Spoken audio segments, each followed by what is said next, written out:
మేము మార్పు కోసం ఉన్నాం. మా సమాజ మార్పులో ఇలా టీఆర్ఎస్ రావద్దని కోరుకొని మీకు అందరి కాంగ్రెస్ నుంచి మద్దతు చేసి గెలిపించుకున్నాం. మా వేదన గుర్తించండి. కనీసం ఈ యొక్క మీడియా ద్వారానే మీరు గుర్తించండి.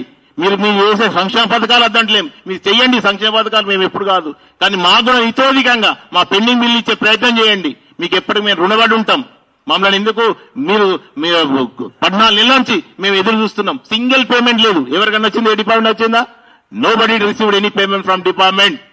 దయచేసి హంబుల్ రిక్వెస్ట్, సీఎం గారు, గౌరవ సీఎం గారు, మాకు పేమెంట్ ఇచ్చి మమ్మల్ని ఆదుకోండి. మా యొక్క వేదనను, మా యొక్క ఆవేదాన్ని అర్థం చేసుకొని మాకు పేమెంట్ జరిపించండి.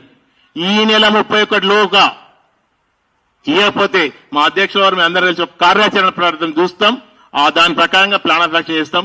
నా ఒక ముఖ్య గమనిక రేవంత్ రెడ్డి గారు సీఎం గారికి, అయ్యా 10 లక్షల వరకు, సిరప్ 10 లక్షల వరకు ఈక్యూబేర్ సిస్టమ్ తీసేయండి.